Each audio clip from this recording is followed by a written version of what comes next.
Thank you for keeping it tuned to your love music, love life station, Smooth 98.1, 17 minutes past 8 a.m. You are tuned into the Smooth Breakfast. Yes, your smoothest start to the day and to the week as well. Yours truly is Ayokunmi Kekirieko, and it's that time to talk about sports. You know how we do every Monday, Wednesday, and Friday at 8:15. We get into the world of sporting action in the locker room. Thank you for joining us on this journey. And by us, I mean that I'm not the only one right here because the one and only sports Amazon herself, Tega Supreme, is in with me. Good morning to you, Tega. Great to have you. Good morning. That's you're just saying, I know I'm not the only one. I was like, are you giving us lyrics this morning? The break must You have know, been good. But it was a great weekend. It was a fantastic weekend, but my body still hurts. All right. So, over the weekend we had the International Women's Fitness Day event for healthy living, accelerating action on healthy living. So I haven't recovered. I it haven't. takes time. Well, I haven't worked out that, as far as I'm concerned now. I've worked out for the rest of the year. Nobody should call my name again. All right. So we had that. That was good. But also over the weekend, the pretenders revealed themselves. One more time, I was saying Manchester United should just win. And they could have. But, huh? that team, sometimes they have coconut head. Eh? What is the meaning of that? In fact, they had two good chances to just win it. And if Mm. anybody should have won it, it was Bruno Fernandes. You see, now I see why Roy Keane is always blaming him. Anyways, we'll touch on the pretenders from London on this show. We'll also talk about La Liga, where things are heating up, but Barcelona's match had to be postponed because their doctor passed away Mm. just before the match. So really sad news there.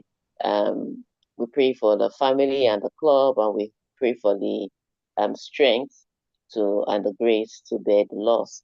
What else happened this weekend? Novak Djokovic, oh, ha, the end is near. They beat him again. The Good writing is on measure the this time. wall. The writing is on the wall. You understand? The dry bones have already entered the valley and they Mm. are not coming back. So we'll touch on all of that and more inside the locker room this morning. But before we do any talking, Ayokunmi, tell us, how can we be a part of the locker room this morning? All right. I didn't think you were going to ask soon enough, Tega. All right. You can join us on the locker room this morning by sending your messages in on WhatsApp or joining us on YouTube. Now, the WhatsApp number hasn't changed. It remains 0809 444 0981 0809 444 0981. If you don't have that number saved, you definitely need to do that because what are you doing? The YouTube platform is Smooth 981 FM Lagos. Smooth 981 FM Lagos. You can drop your comments in the chat box. We'll take those comments along the line. The studio line also needs to have that number down. Is 0201 4489 981 0201 4489 981. Those are the ways you can join us on YouTube. Our people are already there. LK, I see you, Uchenna, as well. Welcome along to the show. Okay, let's begin in the world of tennis. And Tega, you already started on the journey talking about Novak Djokovic. Now, he suffered his third straight defeat as Dutch lucky loser Botic van der Zandschulp pulled off a shock victory in the second round at Indian Wells. I mean, Joko, what's going on, man? I don't know if we should call it shock. Okay, let's call it shock in the sense that Botich was on his way home. Let me explain that now. Botich lost his last qualifying match to enter this 1000 Masters. Then somebody picked up an injury and he stayed back. So you have to understand, he lost. He had his tickets to go home. Then an injury came and he came into this match. And somehow he has come into this match and managed to knock out two seeds. Well, That is wild. Nick Kyrgios had a wrist injury, so Van der Schlup, Van der Zandschulp won the first set, and then Kyrgios now was struggling with the injury, so he was down 3-love, but he couldn't play anymore. So basically, Botic won that one. And then next up was Novak Djokovic. And then when he took the first set, I was like, Novak Djokovic is just warming up. But Novak Djokovic didn't seem himself. The errors were there. Uh, he had the cut coverage. He still had those fine touches, and he was still hitting some angles. But there was just something off with his rhythm. He was Mm. a pace slower. You know, I thought it was rustiness in the first set that he would shake off, and when he came back to take the second set, I was like, you see what I told you.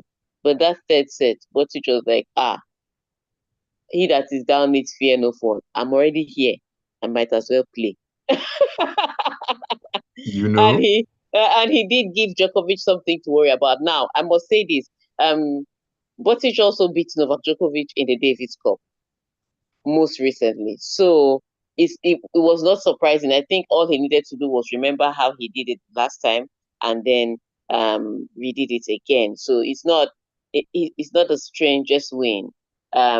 It's just that because it's Novak Djokovic, everybody's shocked. 3 losses in a row. What's happening? The writing is on the wall.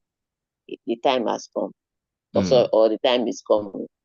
You know how it is. the Yes, time sir. is coming. The time is coming to hand over. Or And the time so is here already. or the time is here already. So Djokovic is out at his first asking in Indian Wells, and he's a five-time defending champion. So he's out at his first asking. I'm sure he'll be preparing for the clay courts, and that may be better for him ultimately. Some people are saying, oh, if he has a better coach than Andy Murray, it was not the tactics, it was the movement.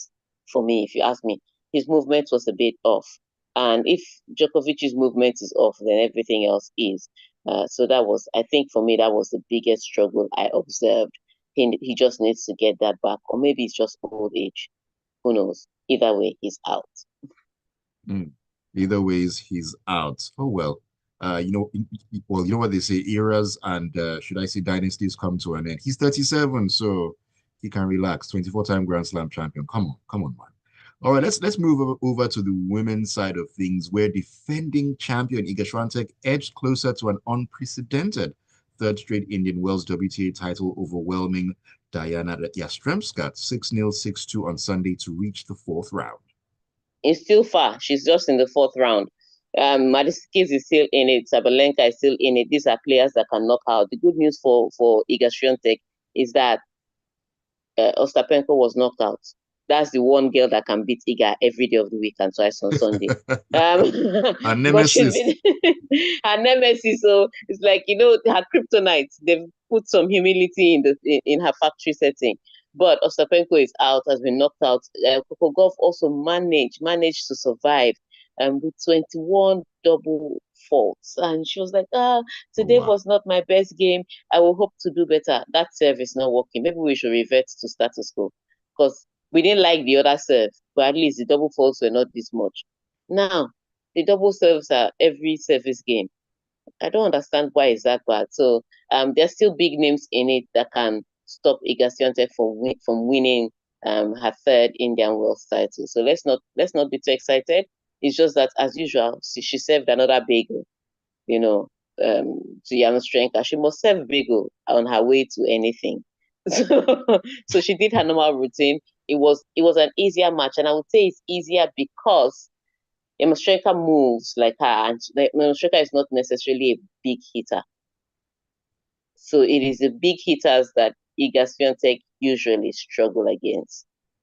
And so this was a match that she could win, but it's just the fourth round. No celebrations yet. No celebrations yet. Let's keep that champagne inside the cupboard, not even on ice yet. It should stay inside cupboard until, Yes, bottom box. I like that. All right, let's leave the world of tennis and head over to the world of football, where Arsenal boss Mikel Arteta was visibly agitated. I wonder why. After his team could only salvage a 1-1 draw with Manchester United in a result that critics said might have sounded the death knell of his team's Premier League chances. What happened to Over My Dead Body? The death knell of the Premier League chances was sounded a long time ago. Maybe it's just now he's hearing But he said, it. no, but he said then Over My Dead Body, once and once and once That's and what once. that's what I'm saying. I'm saying it was sounded since then, Oh, but he okay, then refused he to didn't hear hear it. it. Okay, He okay. didn't hear it. It's now that he's hearing it. But yeah, it was a match where Arsenal was completely outplayed, especially in the second half. And that was the big deal. I've said it before. I don't care how many times Mikel Arteta will tell you, when you tell Mikel Arteta that he struggles against Manchester United, he'll tell you that he has a better win rate against them. But Arsenal, every time Arsenal wants to play against Manchester United, my prediction is usually open because there is a pact, there is a history that makes Arsenal come against Manchester United and second guess themselves. So even if in the past few years Manchester United have been on a downward spiral and Arsenal have been contenders for the league, every time they meet Manchester United, I always leave it open ended that they could lose. This is the one they could lose because they really do struggle against Manchester United. And I think it's a mental thing. They came out yesterday again with that approach. And there's an approach that Arsenal have where they build up slowly. Once they start building up slowly, what it means is that teams can get into position and close out spaces. And I know Arsenal like to play in spaces. Once teams close out position, then Arsenal can't do much, especially now where they don't have, a striker.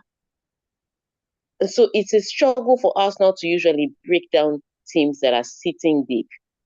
And so for them to always play at a slower pace is baffling for me because every time they've played at that slower pace, some people say it's tactical. It's not tactical if it's not working. Because tactics is what you use to break people down. But if you're not breaking people down with it, then it cannot be tactically. It's just bad behavior. And so when they started with that pace, I could, even if they dominated possession, you could tell that they were not going to do much. And true to type, they had all the ball. They created one or two chances, but it was Manchester United that took the lead ultimately from the free kick from Bruno Fernandes. So it now became an uphill climb because what it meant was that Manchester United didn't really need to do much. They just needed to be compact and then hit Arsenal on the counter. And it was a good strategy. It just came down to the tools that were on the pitch. Players like Xerxes. I don't want to blame Bruno Fernandes because he was the one that scored the brilliant free kick to give Arsenal the lead in the first place. But even I would be burying that last minute chance. I would bury it so bad that Brian would be crying on his bum. He was already on it anyway. Just make him cry. So when you look at some of the chances that Arsenal that Manchester United missed in the end, yes, you may say Arsenal also had that chance where I think it was Martinelli that beat his man and crossed the ball, and they should have scored it.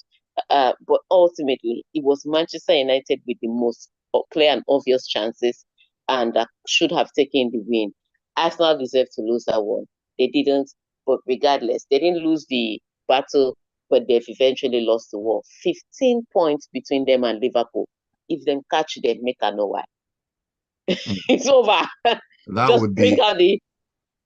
that would be a comeback of epic proportions. I'm If telling you, big just if bring out. that No, ever no, no. happens. Just bring out the trophy with the red ribbons. We already Mm. know who has won the league. Okay, Hand over the title. in this case, we can put the champagne on ice for Liverpool. In this case, put the champagne on ice for Roll it them. even into the locker room safe. Okay, all right. Let them finish. Let them finish all the 38 games and then we can have that conversation. Anyways, we need to take a quick break.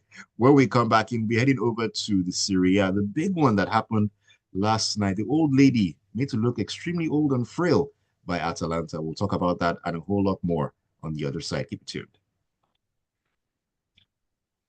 That's why I was wishing that Manchester United would win. If to save Because that, yeah, no, that last because on Friday I was day, so sure that Manchester was going to win. On Friday, I was so sure. I was like, Manchester United. She was like Arsenal. A lot of people said it was going to be a draw.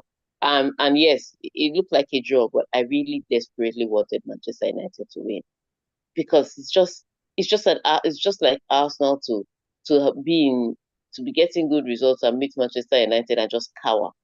Um, but Manchester United look like the higher placed team on the table.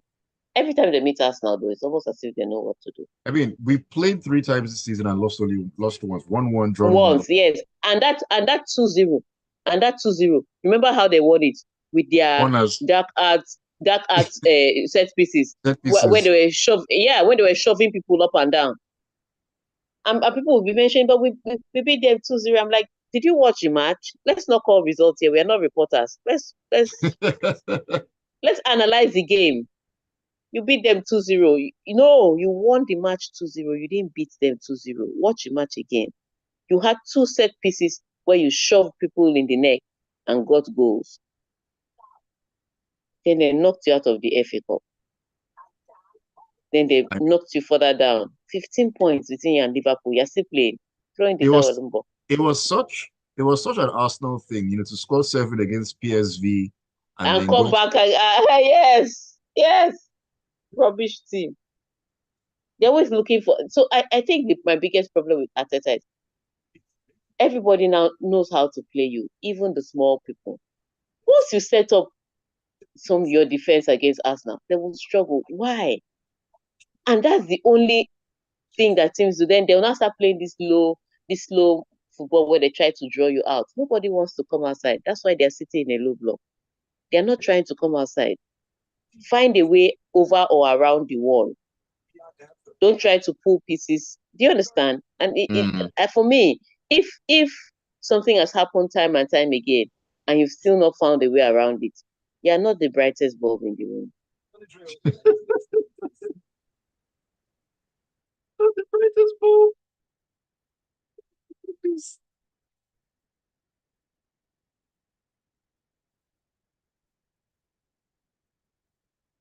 Welcome back into a Monday edition of The Locker Room on Smooth 98.1. Your love music, love live station, 33 minutes past 8 a.m. My name is Ayokunmi. Of course, Tega Supreme is on this call with me. Not in the studio, but she's here. I can feel her presence all the same because, she is supreme when you think about it. Welcome back in, and thank you for joining us as always. So please do share your messages with us on WhatsApp. We'd love to hear from you. The number is 0809 444 0981. YouTube, we're at Smooth 981 FM Lagos, Smooth 981 FM Lagos. You can drop your comments in the chat box there. And studio line is 0201 4489981. All right, Tega, let's head into the Syria where I mentioned that the old lady, Atalanta cruised to a 4-0 win at Juventus on Sunday to strengthen their grip on third place in Serie A while snapping the host's five-game winning streak in the league. Yeah, very ridiculous match. So, you know how it is. At first, it looked like it was just Napoli and Inter Milan running away with the league. And then Inter Milan and Napoli refused to handle the Scudetto. And all of a sudden, Atalanta is back in it. Atalanta is just three Right. points now behind Inter Milan. So they're back in it. And Juventus had the opportunity to drag themselves back in it. They'd won 5 matches in a row. And so they were on their way up. No more draws.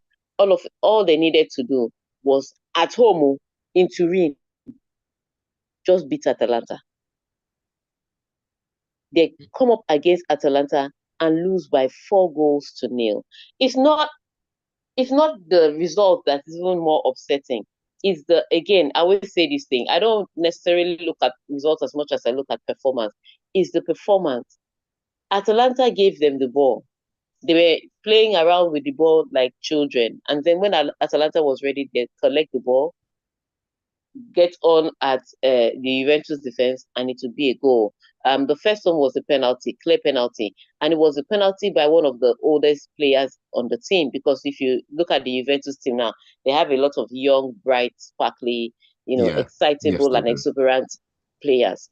So sometimes when those guys go forward and they try tricks and flicks instead of doing the simple things, you understand that it's youthful exuberance. But that penalty in the 18-yard box was McKinney praising his hands. I know it was a Sunday, but why are you waving your hands that high to praise the Lord?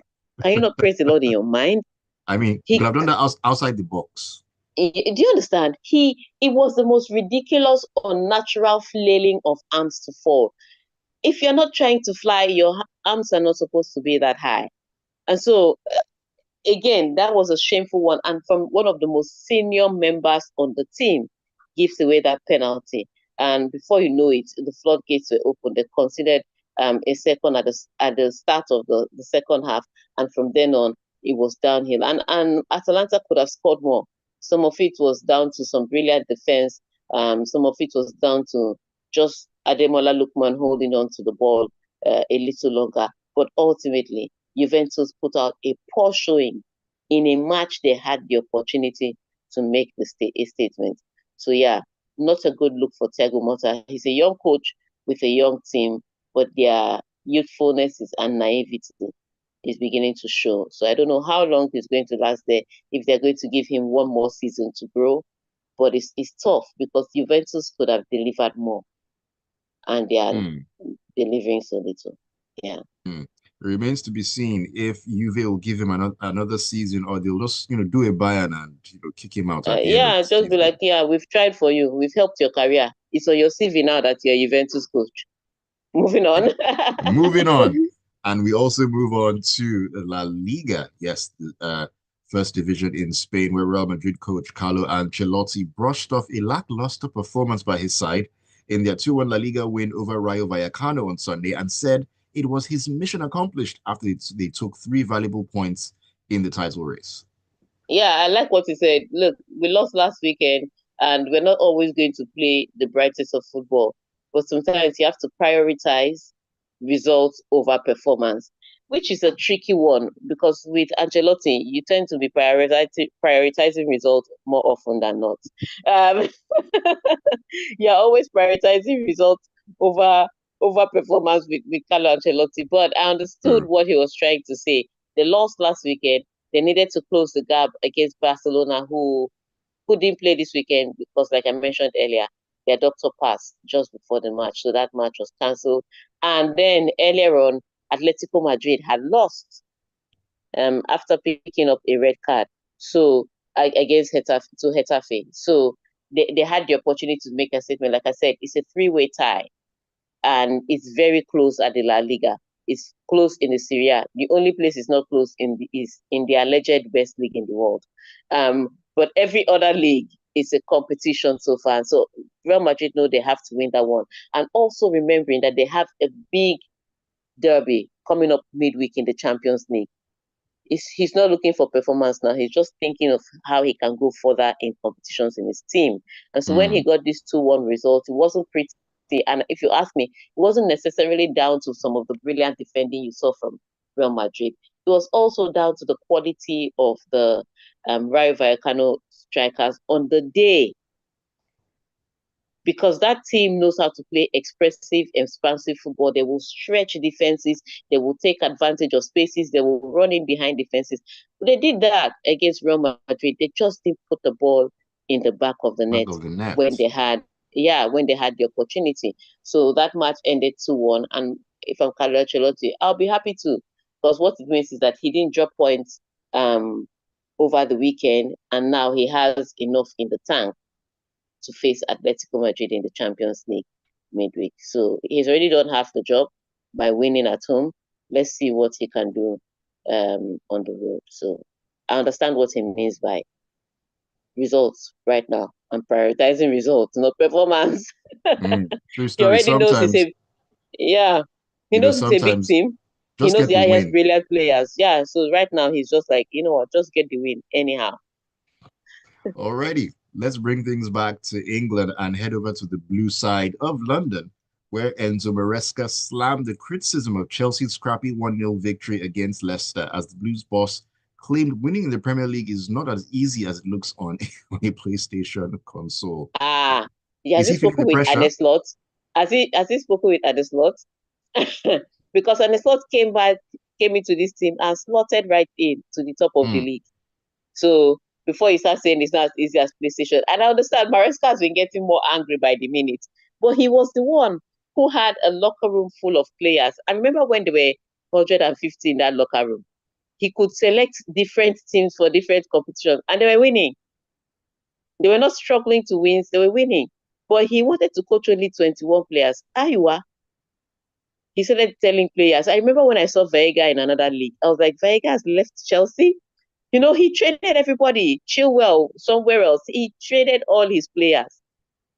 Then he was left with 21.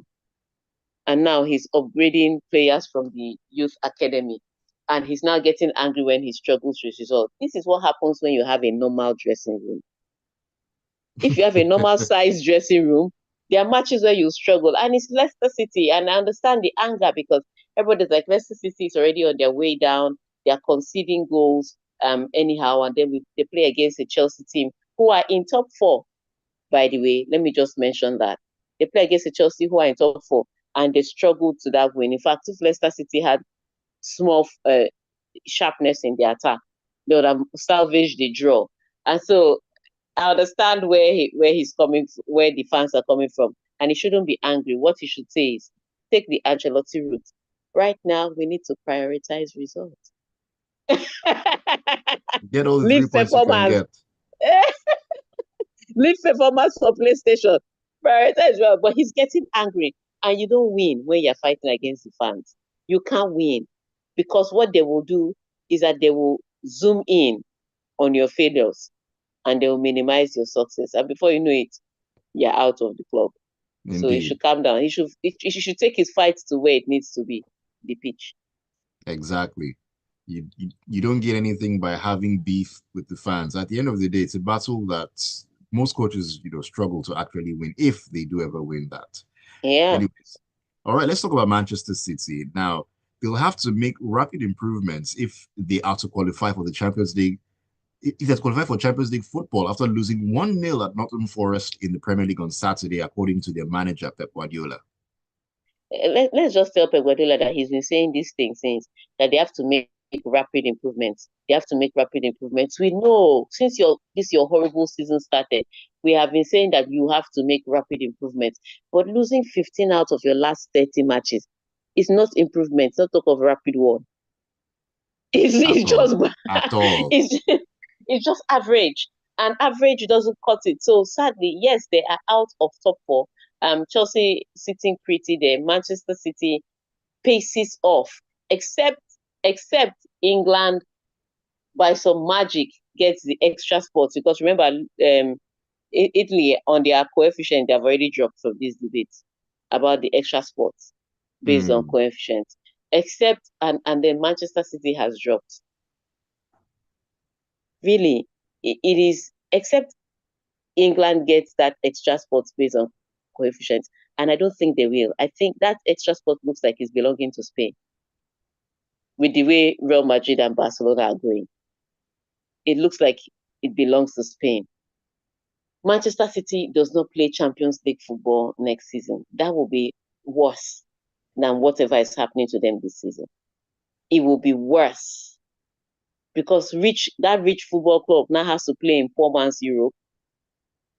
They will now start traveling to teams like horoscope, and they don't even know where they are. When they walk into the dressing rooms of those teams, they'll be in shock. Is this still Europe? it's Europe. Oh. It's It's Europe, Europe. Oga. It's Europe. Just the wrong part of Europe. So they don't want that. And against Nottingham Forest, I did expect that this would happen, because remember, okay, you were not here on Friday, but on Friday I had alluded to the fact that it was going to be one of those quick counters that will get Manchester City on the defense, especially with the injuries they picked up. Iowa, it was a quick counter that Nottingham Forest used to score that goal. And so the problems were predictable. Why the solution wasn't already prepared was basic to see. And apart from the fact that they considered, they didn't create enough chances to score from. And Right, so right. another thing you have to, when you have scorers and creative players on your pitch, and you're struggling to create clear cut chances, then it's a problem for your team. So yes, he can keep saying that they need to improve, but until they actually improve, they will miss out on Champions League. Mm. Well, there's still a chance for them, but if, like you said, if they don't improve, well, they can say They're out. goodbye and head to the poor man's European competition. All right, let's take messages. AY from Miniru says, Arsenal are just not a serious club, unreliable and undependable. In other news, my deepest condolences to FC Barcelona, who lost their first team doctor, Carlos Miniaro Garcia, over the weekend. Yes, we alluded to that. Sad stuff. Fred Adoki says, thank you very much, Fred. He says, my old lady is becoming too old for this Syria journey. That result sent me into the abyss of despair. Welcome to my world. Let's hold hands, Fred. Think Uh, Ubaya. Mohammed says, Tega, most successful coaches prioritize results over performances. Anyway, you said last week that Fenerbahce can overturn the Europa League results, but I will tell you that Jose can overturn the result in Glasgow than for Arsenal to win the EPL with Arteta. Ouch. Oluwaseyi Ouch, ouch. says Arsenal's Premier League title hope this season is like Nigeria's 2026 World Cup qualifying hope. Now lie. We have Na more lie. chance of We are qualifying than going to Arsenal winning. America. Yes, we are going to America. Arsenal is not going anywhere. He says it must feel terrible to be an Arsenal fan because it's always next season, like it's a season film. Ever said it already? Every season when the major league chasers are having a bad season, Arsenal always fails to use that opportunity. Sad stuff indeed. Let me check on messages on YouTube. A couple of thoughts have come in there.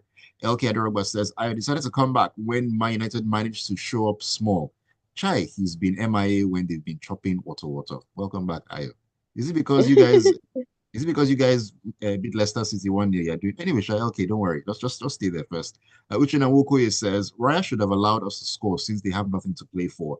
Rare times, I was proud of United this season. Let's keep up the momentum and apply ourselves better. Bruno, captain, fantastic.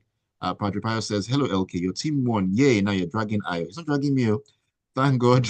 Thank God I sold Palm already, Sha, because what's happening? That's for the FPL people. And Michael says, Arteta and over his dead body. How many bodies does he have left, Biko? He remains a very unserious coach with no vision. He has nobody's left, so he's not even a cat with 9 lives. All right. On that note, I want to thank you for sending your messages via WhatsApp, for streaming via YouTube, and for tuning in to Smooth 98.1 FM to listen to the Locker Room. So we'll come your way again on Wednesday. Have a fantastic week.